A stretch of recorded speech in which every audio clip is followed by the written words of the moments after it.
So hello everyone, आज हम solve करेंगे क्लास 10 एक्सरसाइज 4.3 का पार्ट 6। इससे पहले हमने 5 पार्ट बना दिए हैं जिसमें हमने क्वेश्चन नंबर 5 तक बता दिया है। इस वीडियो में हम क्वेश्चन नंबर 6 से स्टार्ट करेंगे, ठीक है। और यदि आपने अभी तक क्लास 10 पार्ट 1 से लेकर पार्ट 15 तक का सॉल्यूशन नहीं देखा है तो उसका लिंक आपको डिस्क्रिप्शन बॉक्स में मिल जाएगा। क्लास 10 मैथ्स के पूरे सिलेबस की वीडियो देखें, इस प्रकार होगा, ठीक है। स्टार्ट करते हैं। बोला है एक आयताकार खेत का विकर्ण उसकी छोटी भुजा से 60 मीटर अधिक लंबा है, ठीक है। तो छोटी भुजा से 60 मीटर अधिक लंबा है, तो ठीक है। तो थोड़ा दिखा देते हैं आपको, ठीक है। ये कोई आयताकार मान लेते हैं खेत हो गया, ठीक है। तो और ये जो होता है ये इसका विकर्ण होता है, ठीक है। इधर को भी खींच सकते हैं, कोई दिक्कत नहीं है, ये विकर्ण होता है। तो उसने बोला है प्रश्नानुसार कि जो विकर्ण है वो छोटी भुजा से 60 मीटर अधिक लंबा है। तो हम मान लेते हैं कि छोटी भुजा एक्स है, क्योंकि पता तो है नहीं हमें। तो छोटी भुजा हमने एक्स मान ली तो जो विकर्ण है वो इससे कितना है, एक्स प्लस 60 है, यानी कि भुजा से 60 मीटर अधिक लंबा है, ठीक है। उसके बाद यदि बड़ी भुजा छोटी भुजा से 30 मीटर अधिक हो, ठीक है। तो बड़ी भुजा छोटी भुजा से 30 मीटर अधिक हो, तो छोटी भुजा क्या है, एक्स है। तो ये जो बड़ी भुजा है इस छोटी भुजा से 30 मीटर अधिक हो, तो हमें दोनों भुजाएं ज्ञात करनी होंगी, ठीक है। तो सबसे पहले हमें मानना पड़ेगा, मान लेते हैं पहले। तो देखिए हमने मान लिया था, माना आयताकार खेत की चौड़ाई x मीटर मान ली थी हमने। उसके बाद प्रश्न के अनुसार क्या था कि आयताकार खेत की लंबाई कितनी हो गई थी, x प्लस 30 मीटर हो गई थी, और आयताकार खेत का विकर्ण कितना हो गया था, x प्लस 60। यदि आप इतना देखें, ठीक है, इतना इसको देख लें तो ये बनना एक समकोण त्रिभुज, ठीक है। तो इसमें लगा देते हैं हम पाइथागोरस के प्रमेय, ठीक है। तो आप लिख लीजिएगा यहाँ पे पाइथागोरस, ठीक है, बहुत आसान है, इंपॉर्टेंट भी है। पाइथागोरस की प्रमेय से, ठीक है। पाइथागोरस की प्रमेय लगा देते हैं। पाइथागोरस की प्रमेय क्या होती है, कर्ण का स्क्वायर बराबर आधार का स्क्वायर प्लस लंब का स्क्वायर, ठीक है। तो कर्ण कितना है हमारे पास, कर्ण कितना है देखिए, x प्लस 60 दिख रहा है, विकर्ण कोई बोलते हैं, ध्यान दीजिए, x प्लस 60 का वर्ग हो जाएगा इज इक्वल टू आधार कितना है, आधार है x प्लस 30, तो x प्लस 30 का वर्ग हो जाएगा। फिर प्लस लंब कितना है, लंब है हमारे पास केवल x, इसे लंब बोलते हैं, इसे आधार, इसे कर्ण, ठीक है। तो लंब कितना है x, तो x का स्क्वायर। इसको नए पेज में लिख लेते हैं, फिर आपको सॉल्व करके दिखाएंगे। तो देखिए हमने न्यू पेज में लिख लिया है। अब यहाँ लगाइए ए प्लस बी का होल स्क्वायर। फॉर्मूला होता है ए प्लस बी का होल स्क्वायर होता है ए का स्क्वायर प्लस बी का स्क्वायर प्लस 2ab, ठीक है। तो यहाँ देखिए ए एक्स हो गया प्लस बी 60 हो गया, इसका स्क्वायर यानी कि ए प्लस बी का होल स्क्वायर। तो क्या है, ए का स्क्वायर, ए क्या है एक्स, तो एक्स का स्क्वायर हो जाएगा। फिर प्लस बी का स्क्वायर, बी क्या है 60, तो 60 का स्क्वायर हो जाएगा। फिर प्लस सूत्र में क्या है 2 इंटू ए क्या है एक्स इंटू बी क्या है 60, क्लियर है। उसके बाद इधर आते हैं तो इधर भी वही लगाना पड़ेगा, ए प्लस बी का होल स्क्वायर। तो इधर ए क्या है एक्स, तो एक्स का स्क्वायर हो जाएगा, प्लस बी क्या है 30, तो 30 का स्क्वायर हो जाएगा। फिर प्लस 2ab यानी 2 इंटू ए क्या है एक्स इंटू बी क्या है 30, क्लियर है। फिर प्लस में है एक्स का स्क्वायर, ठीक है, ये वाला जो है, ठीक है। खोल दिया हमने इस ब्रैकेट को भी। तो अब इसको सॉल्व कर लेते हैं, इसको सबको अभी ब्रैकेट सूत्र से खोलते हैं। देखिए ये हो जाएगा हमारे पास एक्स का स्क्वायर खोल दिया प्लस 60 का स्क्वायर कितना हो जाएगा 3600, आपको ध्यान हो तो अच्छी तरीके से याद हो तो 60 दूनी 120, तो प्लस का हो जाएगा 120 एक्स, क्लियर है। उसके बाद बराबर एक्स स्क्वायर को भी ऐसे रखते हैं, ठीक है। एक काम कर दीजिए, नहीं तो एक्स स्क्वायर प्लस का है, ये भी प्लस का है, तो दोनों को जोड़ देते हैं, हो जाएंगे 2x स्क्वायर, ठीक है। जुड़ेंगे तो ध्यान दीजिए, जुड़ेंगे तो 2x स्क्वायर हो जाएंगे। प्लस 30 का स्क्वायर कितना हो जाएगा, 30 का स्क्वायर आप जानते हैं कितना होता है 900, 30 दूनी 60, तो प्लस का 60x, क्लियर है। उसके बाद क्या करेंगे, हम सबको इधर ले आते हैं, तो ये हो जाएगा एक्स स्क्वायर प्लस 3600 प्लस का 120x, ये इधर आएगा तो माइनस का 2x स्क्वायर हो जाएगा, ये इधर आएगा तो माइनस का 900 हो जाएगा, और ये आएगा तो माइनस का 60x हो जाएगा। उसके बाद देखिए यहाँ पे प्लस का एक्स स्क्वायर है, यहाँ पे माइनस के 2x स्क्वायर हैं, तो घट जाएंगे, तो यहाँ पे बचेगा माइनस का 1x स्क्वायर, ठीक है। जैसे आप प्लस के 1 में से माइनस के 2 घटाएंगे तो कितना बचेगा, माइनस का 1 बचेगा। तो इसी प्रकार माइनस प्लस का एक्स स्क्वायर माइनस के 2x स्क्वायर है, तो माइनस का 1x स्क्वायर बचेगा, क्लियर है। अब प्लस का 3600 है माइनस का 900 है, तो कितना बचेगा, प्लस का 2700, ठीक है। देखिए संख्या वाले में संख्या वाला घटेगा, स्क्वायर वाले में से स्क्वायर वाला घटेगा, और एक्स वाले में से एक्स वाला घटाएंगे, तो यहाँ पे बराबर 0 बचेगा, ठीक है, जब हम सारा कुछ इधर ले आए थे।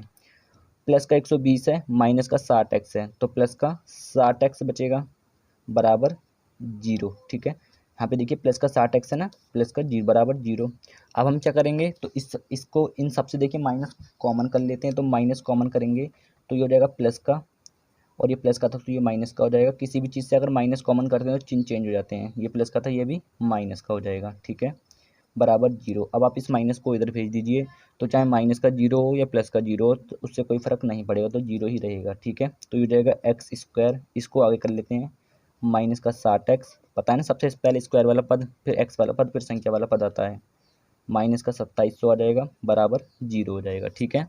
तो ये आ गया। अब इसको तो आप हल करना जानते ही होंगे, इसकी गुणा आपको एक्स स्क्वायर की संख्या के साथ करनी पड़ेगी। तो यहाँ पे एक तो कितना आएगा, 2700 आ जाएगा, ठीक है। अब 2700 को आपको ऐसे गुणनखंडों में तोड़ना होगा कि आपको गुणा करने के बाद 60x आ जाए, ठीक है।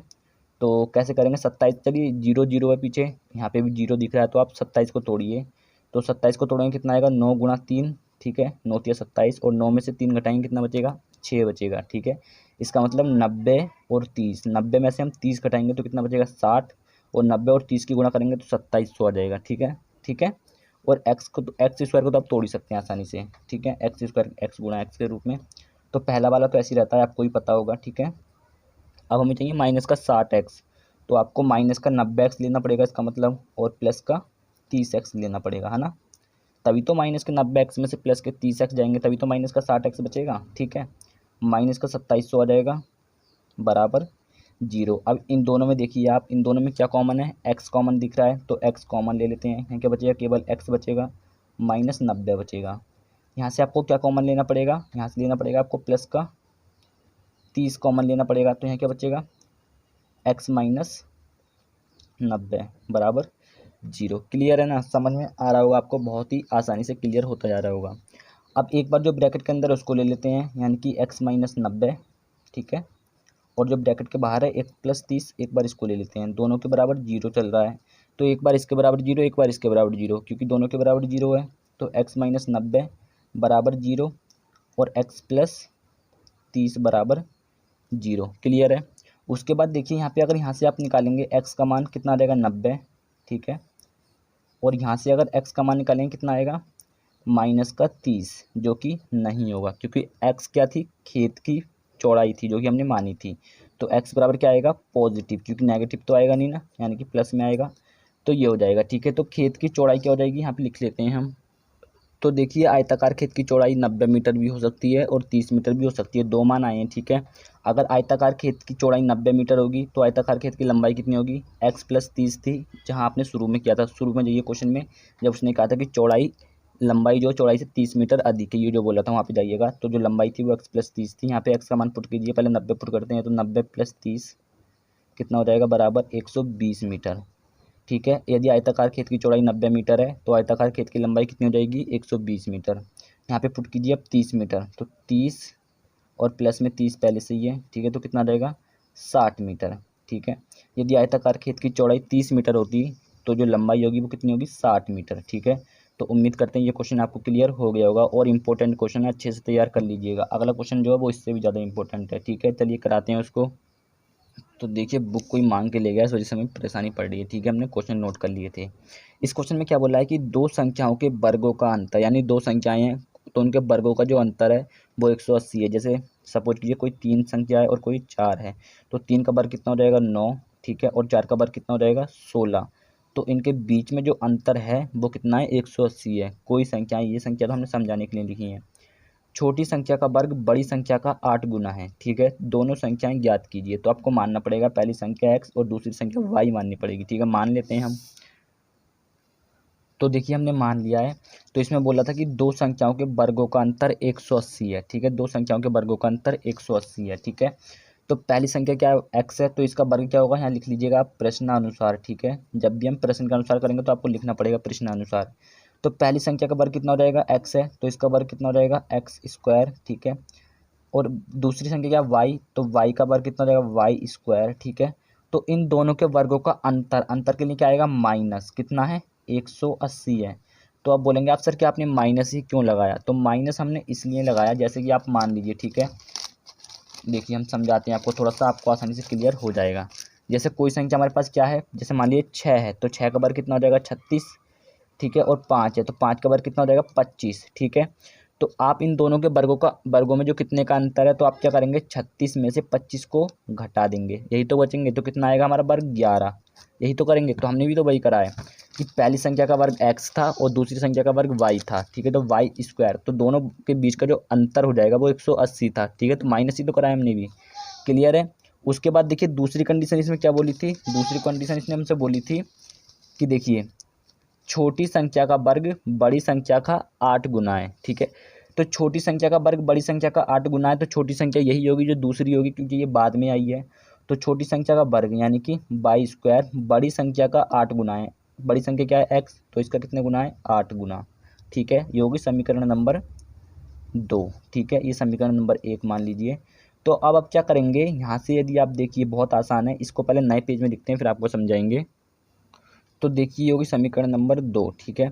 तो आप समीकरण 2 से बाई का मान निकाल लेते हैं। तो यहाँ पे बाई रहेगा ऐसे ही, जब इधर से स्क्वायर हटेगा तो इधर जाके क्या लगेगा, अंडर रूट।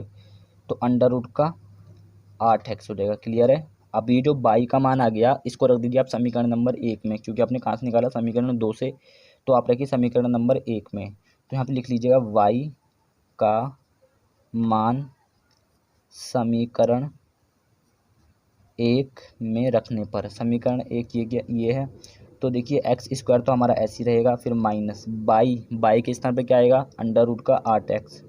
तो रख दीजिए अंडर रूट का 8x और इन दोनों का वर्ग हो जाएगा, क्लियर है। बराबर में क्या है, 180, ठीक है। उसके बाद आप क्या करेंगे, देखिए ये तो हमारे पास ऐसे ही रहता है, ठीक है। अगर किसी भी संख्या का अंडर रूट होता है और उसका वर्ग होता है तो अंडर रूट हट जाता है। तो यहाँ क्या बचेगा, केवल माइनस का 8x, ठीक है। इज इक्वल टू कितना रहेगा, और स्क्वायर 180। इतना आपको उम्मीद करते हैं क्लियर हो चुका होगा।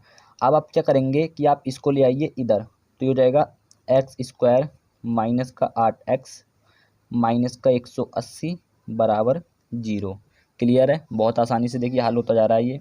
उसके बाद क्या करेंगे आप, इस 180 की गुणा आपको यहाँ करनी होगी। अब 180 को आपको ऐसे गुणनखंडों में तोड़ना होगा कि आपका 8x आ जाए, ठीक है। कितना, 8x। तो कैसे तोड़ सकते हैं, 18 धाई 180, यानी 18 की गुणा 10 से करेंगे कितना आएगा, 180। और 18 में से 10 घटाएंगे कितना बचेगा, 8x बचेगा। बहुत आसान है देखिए। तो इसको आप ऐसे रखिए, ठीक है। अभी जो एक्स स्क्वायर आया था इसको तो आप तोड़ सकते हैं नॉर्मली एक्स गुणा एक्स के रूप में, ठीक है। तो माइनस का कितना आएगा, क्योंकि आपको माइनस का 8x चाहिए तो आपको लेना पड़ेगा माइनस का 18x और प्लस का 10x, तभी तो बचेगा। -18 में से प्लस के 10 जाएंगे तो माइनस के 8 बचेंगे, ठीक है।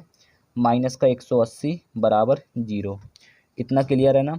उसके बाद क्या करेंगे, यहाँ से दोनों से x कॉमन ले लीजिए इन दोनों से। तो देखिए x कॉमन आएगा, क्या बचेगा, x माइनस 18। उसके बाद यहाँ से प्लस का 10 कॉमन ले लीजिए, तो प्लस का 10 कॉमन आ जाएगा यहाँ से। और अभी 180 को आपने क्या तोड़ा था, 18 गुणा 10 के रूप में। तो 10 तो आपने कॉमन ले लिया 180 में से, तो क्या बचेगा, 18 ही बचेगा।